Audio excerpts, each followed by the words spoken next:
கார்த்திக் ரேவதி சீரியலில் ஒரு குட்டி ப்ரொமோ வந்திருக்குது. என்ன நடக்க போகுதுன்னு பார்க்கலாம். வாங்க வீடியோக்குள்ள போகலாம்.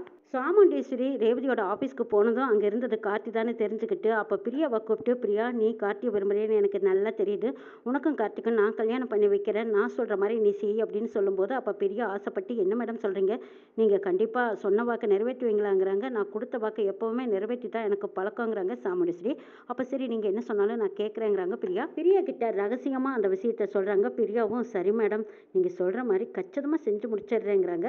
சாமுண்டீஸ்வரி வீட்டுக்கு போகிறாங்க. அப்போ சூரியகலா வந்து அத்தை எங்கே போயிட்டு வந்தீங்கன்னு கேட்குறாங்க. நான் ஆஃபீஸ்க்கு தான் போயிட்டு வந்தேங்கிறாங்க. சரி அங்கே போய் என்ன பார்த்தீங்க, அந்த எம்டி தானா இல்லை நீங்கள் சந்தேகப்பட்ட அந்த எம்டியான்னு கேட்குறாங்க. நான் பார்த்தது அந்த டிரைவர் பையனைத்தாங்கிறாங்க. இதை கேட்டு தான் சூரியகலா ஷாக் ஆகுறாங்க. அத்தை என்ன சொல்கிறீங்க, அந்த எம்டி தான் நம்ம வீட்டுக்கும் வந்திருக்காரு, நானும் போய் அவர் கூட நின்று செல்ஃபி எடுத்துகிட்டு வந்திருக்கேன், அந்த எம்டி தானே அப்படின்னு கேட்கும்போது, இல்லை சூரியகலா என்னை முட்டாளாக்கியிருக்காங்க, ஆள் மாறாட்டம் பண்ணி என்னை ஏமாற்றிருக்காங்கங்கிறாங்க. அத்தை இதெல்லாம் எப்படி நடக்கும் அப்படின்னு கேட்கும்போது, என்ன செய்யறது, நம்ம வீட்டு ஆளுங்களை நமக்கு எதிராக இருக்காங்க, அவனுக்கு தானே சப்போர்ட் பண்ணுறாங்க, அதனால தான் அவன் இந்த வீட்டுக்கு வரும்போது நம்ம 2 பேருமே இங்கே இருக்கக்கூடாதுன்னு நம்மளை ஹாஸ்பிட்டல் அனுப்பி வச்சுருக்காங்க. ஒரு தடவை நீங்கள் மேனேஜரை பார்க்கணுன்னு சொல்லிட்டு நீங்கள் அங்கே கம்பெனிக்கு போனீங்களா, அப்போ கூடவா உங்களுக்கு தெரியாமல் போச்சுன்னு சூரியகலா கேட்கும்போது, அப்படி தான் நானும் யதார்த்தமாக நம்பி போனேன், ஆனால் அங்கே இருந்தது வேற ஒரு ஆள், அப்போ கூட நான் சரி பரவாயில்ல அப்படின்னு நினச்சிட்டு வந்தேன், ஆனால் இன்னைக்கு என் சந்தேகத்தை தீர்த்துக்கணுங்கிறக்காகவே நான் அங்கே போயிருந்தேன். அங்கே போய் பார்த்தா இப்போவும் அதே ஆள் தான் இருந்தான், ஆனால் அவன் வெளியில் போகும்போது தான் எனக்கு உண்மையே தெரிஞ்சது. அதுக்கப்புறம் அங்கே வேலை செய்கிற பிரியான்னு ஒரு பொண்ணுக்கிட்ட விவரமாக கேட்டு தெரிஞ்சுக்கிட்டேங்கிறாங்க சாமுண்டீஸ்வரி. இவ்வளவு பெரிய ஆள் மாறாட்டம் பண்ணக்கூடிய கேடியான்னு கேட்குறாங்க. ஆமாம் அவன் சரியான கில்லாடின்னு தான் நானே ஆரம்பத்துலேருந்து சொல்கிறனால, எப்பேற்பட்ட பொய் வேணாலும் சொல்லுவான். ஆரம்பத்தில் பேரையே மாற்றி சொல்லி நானும் கூட அப்படி தான் யதார்த்தமாக நம்பிட்டு இருந்தேன். அதுக்கப்புறம் தான் அவன் யார் என்னங்கிற உண்மையே தெரிஞ்சது. இப்போவும் பாரு நம்மளை எப்படியெல்லாம் ஏமாத்திருக்கான்னு சொல்லி சாமுண்டீஸ்வரி வேண்டாம் வெறுப்பாக கொட்டிக்கிட்டு இருக்காங்க. சூரியகலா இது வரைக்கும் ஏமாந்தது போதும், நாளைக்கே ரேவதிக்கும் அண்ணன் மருதுக்கும் கல்யாணத்தை பண்ணிடலாங்கிறாங்க. அத்தை என்னது நாளைக்கேவா, அது எப்படி, நாள் நட்சத்திரமெல்லாம் பார்க்க வேண்டியது இல்லையா, நீங்கள் தான் தேதி குறிச்சிருக்கீங்கல்ல, திடுதுப்புன்னு கல்யாணம்னு வச்சா வீட்டில் எல்லாரும் கேள்வி கேட்பாங்களேங்கிறாங்க. அதெல்லாம் ஒன்றும் நாளும் வேண்டாம் நட்சத்திரம் வேண்டாம், நான் சொல்கிறது தான், நான் சொன்ன தேதியில் தான் கல்யாணம், நீ உன் அண்ணங்கிட்ட சொல்லி கல்யாணத்துக்கான ஏற்பாடு பண்ணுங்கிறாங்க. சூரியகலாவும் சரி நான் என் அண்ணங்கிட்ட சொல்லிடுறேன்னு சொல்லி மருதை கூப்பிட்டு நாளைக்கே உனக்கு கல்யாணங்கிறாங்க.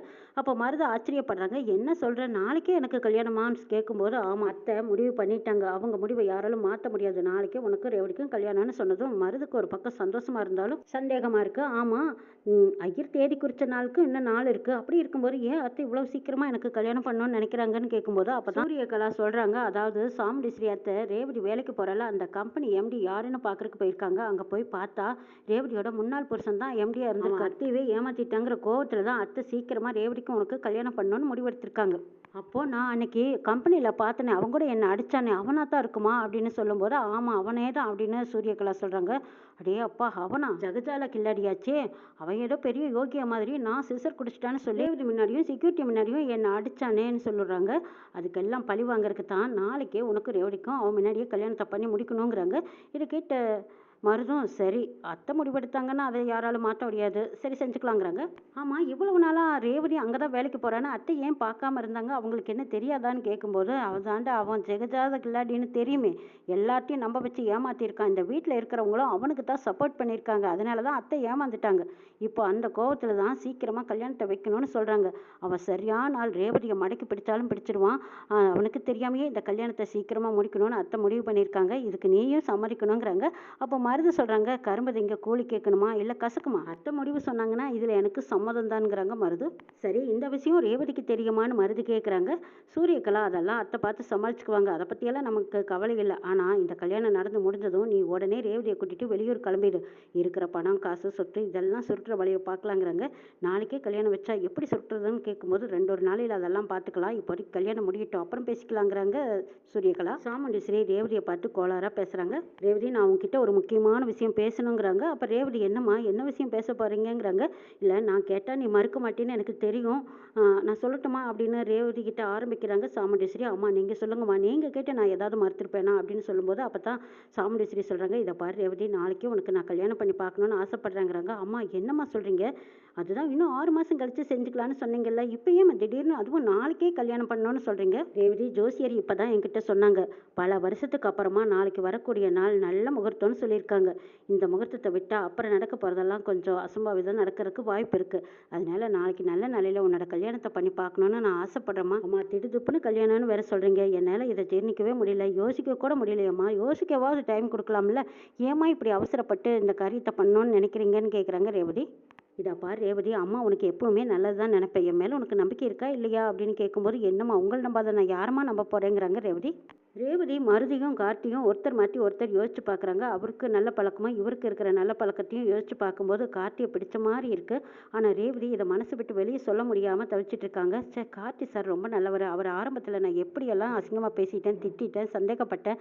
ஆனால் மருதை பற்றி இன்னும் என்னால் எதுவுமே மனசில் யோசிக்க கூட முடியல. அவர் நல்லவரா கெட்டவரான்னு கூட யோசிக்க எனக்கு டைம் கூட இல்லை. அப்படி இருக்கும்போது அம்மா திடுதுப்புன்னு வந்து மருதைத்தான் கல்யாணம் பண்ணிக்கணும்னு சொல்கிறாங்களே. 6 மாதம் தள்ளி போட்டவங்க இப்போ திடீர்னு கல்யாணம்னு சொல்கிறாங்க. நான் இப்படி எப்படி ஏற்றுக்கிறது அப்படின்னு யோசிச்சுட்டு இருக்காங்க. யாருக்கிட்டையாவது இதை பற்றி கலந்து பேசலாமான்னு பார்த்தாலும் அதுக்கு நீ டைம் கொடுக்க மாட்டாங்க போல இருக்கே. நான் என்னதான் முடிவு எடுக்கிறது ஒன்றுமே புரியல. கண்ணை மூடுனா அப்படியே கார்த்தி ஞாபகம் தான் வருது அப்படின்னு ரேவதி யோசிக்கிறாங்க. ரேவதி குழப்பத்தோடு இருக்கிறத பார்த்து ரோஹிணி வந்து, ரேவதி என்னாச்சு, இன்னைக்கு ஆஃபீஸ் போனியான்னு கேட்குறாங்க. அக்கா நான் ஆஃபீஸ் போயிட்டு தான் வந்தேன், இன்னைக்கு அம்மா கூட என் கூட தான் வந்தாங்கங்கிறாங்க. இது கேட்டு ரோஹிணிக்கு தூக்கி வாரி போடுது. என்னது, அம்மாவும் உன் கூட வந்தாங்களாங்கிறாங்க. ஆமாக்கா, அம்மா வந்து எம்டி சாரை பார்த்து நன்றி சொல்ல வந்தாங்கங்கிறாங்க. இது கேட்டதும் ரோஹிணிக்கு அதிர்ச்சியாக இருக்குது. ஐயோ, ஒருவேளை நம்ம கார்த்தி தான் பார்த்துருப்பாங்களா, அம்மா ஒன்றுமே சொல்லலையே அப்படிங்கும்போது, அப்போ ரேவதி அம்மா பார்த்துட்டு வந்தான்னு சொன்னாங்களாங்கிறாங்க. ஆமாக்கா, அம்மா எம்டி சாரை பார்த்து நன்றி சொல்லிட்டு வந்தேன்னு என்கிட்ட சந்தோஷமாக சொன்னாங்களேங்கிறாங்க. ஓ அப்படியா அப்படின்னு ரோஹிணி குழப்பத்தோடு தான் இருக்காங்க. அந்த நேரம் பார்த்து, அக்கா இன்னொரு முக்கியமான விஷயம் அப்படின்னு ரேவதி உண்மையை உடைக்கிறாங்க. என்ன ரேவதின்னு கேட்கும்போது, நாளைக்கே எனக்கும் மருதுவுக்கும் கல்யாணம்னு அம்மா முடிவு பண்ணிட்டாங்கங்கிறாங்க. இதுக்கு எனக்கு இன்னும் அதிர்ச்சியாக இருக்குது. என்ன ரேவதி சொல்கிற, நாளைக்கே கல்யாணமா, இங்கே யார்கிட்டையுமே அம்மா இதை பற்றி பேசவே இல்லையா, அப்படி இருக்கும்போது உங்ககிட்ட மட்டும்தான் சொன்னாங்களாங்கிறாங்க. ஆமாக்கா, நாளைக்கு காலையில் என்னை ரெடியாக இருக்க சொன்னாங்க. மருதுக்கும் எனக்கும் ரெஜிஸ்டர் ஆஃபீஸில் கல்யாணம் வச்சுருக்காங்களா. ஜோசியர் நாளைக்கு நல்ல நாள்னு நாள் குறித்து கொடுத்துருக்கலாமாக்கா. அதனால் நாளைக்கு எனக்கு கல்யாணம். நான் எப்படி எம்டி சார்கிட்ட சொல்லுவேன், நாளைக்கு லீவு போடணும். ஆனால் இதை பற்றி அம்மா திடுதுப்புன்னு சொன்னதும் என்னால் எந்த முடிவுமே எடுக்க முடியலக்கா, யோசிக்க வேண்டியதாக இருக்குதுங்கிறாங்க. ரோஹிணி இதை கொஞ்சம் கூட தாமதிக்கக்கூடாதுன்னு உடனே போய் மயில்வான்கிட்டையும் ராஜராஜன்கிட்டையும் சொல்கிறாங்க. அவங்க 2 பேரும் இதை கேட்டதும் ஆச்சரியமாக அதிர்ச்சி அடைகிறாங்க. ஐயோ, என்னது சாமுண்டீஸ்வரி, ஏன் இப்படி கண்மூடித்தனமாக ஒரு முட்டாள்தனமான ஒரு முடிவு எடுக்கிறா. சரி, இது உடனே நம்ம தாமதிக்கக்கூடாது, மாப்பிள்ளை கிட்ட சொல்லலாம் அப்படின்னு கார்த்தியை கூப்பிட்டு சொல்கிறாங்க ராஜராஜன். கார்த்தி இந்த விஷயத்தை கேட்டதும், என்ன சகல சொல்கிறீங்க, நல்லா தெரிஞ்சுக்கிட்டு தான் சொல்கிறீங்களா, இன்னும் 6 மாதம் கழிச்சு தானே கல்யாணம் பண்ணுறதா சொன்னாங்க, இது எப்படி நாளைக்கே திருதுப்புன்னு கல்யாணம்னு சொல்கிறீங்களேங்கிறவங்க. ஆமாம், ரேவதி அப்படி தான் சொல்லிட்டான்னு ரோஹிணி வந்து என்கிட்ட சொன்னா. சரி, உங்கள் காதில் போட்டு வைக்கலாம்னு தான் நான் கூப்பிட்டேங்கிறாங்க மயில்வாகனம். சகல என்ன பண்ண போகிறீங்க, எனக்கு ஒன்றும் புரியலையே அப்படின்னு மயில்வாகனம் சொல்லும்போது, சரி இருங்க நான் யோசிக்கிறேன்னு ஃபோனை கட் பண்ணுறாங்க கார்த்தி. சாமுண்டீஸ்வரி வீட்டில் ரிஜிஸ்டர் ஆஃபீஸ் போகிறக்கே எல்லாம் ரெடி ஆகிட்டு இருக்காங்க. மயில்வாகனம் ராஜராஜன் 2 பேரும் கார்த்தி கிட்ட சொல்லி வச்சுட்டாங்க. கார்த்தி கண்டிப்பாக அந்த நேரத்துக்கு வந்துடுவார் அப்படிங்கிற நம்பிக்கையில் இருக்காங்க. கார்த்தி ஆஃபீஸ் போயிட்டு அங்கே யோசிச்சுட்டு இருக்கும்போது தான் அப்போ பிரியாவும் நேரமே போயிருக்காங்க. நேரமே போய் ஆஃபீஸ் ரூமை பார்க்குறாங்க. அப்போ கார்த்தி இருக்கிறத பார்த்துட்டு உடனே அங்கே லாக் போட்டு வச்சிடுறாங்க. அப்பாடா யாரும் வரமாட்டாங்கன்னு நினச்சிட்டு லீவ் சொல்லி வச்சுருக்காங்க பிரியா. கார்த்தி சார் இன்னைக்கு லீவுன்னு சொல்லிட்டாங்க. யாரும் கார்த்தி சாரை போய் பார்க்கவே வேண்டியதில்லை. எது பேசுகிறதா இருந்தாலும் என்கிட்ட பேசிக்கலாங்கிற மாதிரி பிரியா முன்னாடியே உட்காந்துக்கிறாங்க. கார்த்திக்கு சிக்னல் இல்லாத மாதிரியும் ஏற்பாடு பண்ணி வச்சிடுறாங்க. அதுக்கப்புறம் கார்த்தி யாருக்கிட்டையும் ஃபோன்லேயும் பேச முடியல. அந்த ரூம் மட்டும் வெளியே வர முடியாமல் தவிச்சிட்டு இருக்காங்க. சாமுண்டீஸ்வரி பின்னாடி ராஜராஜன், மயில்வாகனம், ரோஹிணி, சுவாதி இவங்க எல்லாரும் ரெஜிஸ்டர் ஆஃபீஸ் போய்கிட்டு இருக்காங்க. அங்கே பார்த்தா மயில்வாகனம் ராஜராஜன் கிட்ட சொல்கிறாங்க, ஆமாம் சகலை ஏதாவது ஏற்பாடு பண்ணியிருப்பாரா, இல்லை அத்தை நினைக்கிற மாதிரி மருதுக்கு சீக்கிரம் டக்குன்னு கல்யாணத்துக்கு எது முடிச்சிடுவாங்களா, எனக்கு பயமாக இருக்குது மாமாங்கிறாங்க. அதெல்லாம் ஒன்றும் பயப்பட வேண்டியதில்லை, சகலகிட்ட காதில் போட்டு வச்சாச்சுல்ல, கண்டிப்பாக அந்த நேரத்துக்கு அவர் அங்கே வந்து நிற்பார் பாருங்கன்னு சொல்கிறாங்க ராஜராஜன். பிரியா செஞ்ச சதியால் கார்த்தி வெளியே வர முடியாமல் தவிச்சிட்டு இருக்காங்க. அந்த இடத்துக்கு இளையராஜா வந்துடுறாங்க. வந்ததும் பிரியா ஏன் இந்த இடத்துக்கு வந்திருக்கா, என்னமோ ஒரு திருட்டுத்தான் தெரியுது அப்படின்னு நினச்ச இளையராஜா, தள்ளுமா அந்த பக்கம் அப்படின்னு சொல்லிட்டு கார்த்தியோட ரூமை திறக்கிறாங்க. கார்த்தி உள்ளே இருக்கிறாங்க. அப்போ தான் கார்த்தி, டே சீக்கிரமாக நம்ம ரெஜிஸ்டர் ஆஃபீஸ் போயே ஆகணுங்கிறாங்க. ஐயோ மாப்பிள்ளை, நீ உள்ளதான் இருந்தியா, உங்ககிட்ட முக்கியமான விஷயம் சொல்கிறதுக்கு தான் நான் ஓடி வந்தேங்கிறாங்க. எனக்கு எல்லா விஷயம் தெரியும், வாடா போகலாம் அப்படின்னு சொல்லி இளையராஜாவையும் கூட்டிகிட்டு கார்த்தி நேராக ரெஜிஸ்டர் ஆஃபீஸ்க்கு போகிறாங்க. அங்கே போனதும் மருதுக்கும் ரேவதிக்கும் கல்யாணம் முடிக்கிறதுக்கான ஃபார்மாலிட்டிஸ் எல்லாம் முடிச்சு வச்சிருக்காங்க. அந்த நேரம் கரெக்டாக கார்த்தி போகிறாங்க. போனதும் மருது கையில் இருக்கிற தாலியை பிடுங்கி கார்த்தி ரேவதி கழுத்தில் கட்டிடுறாங்க.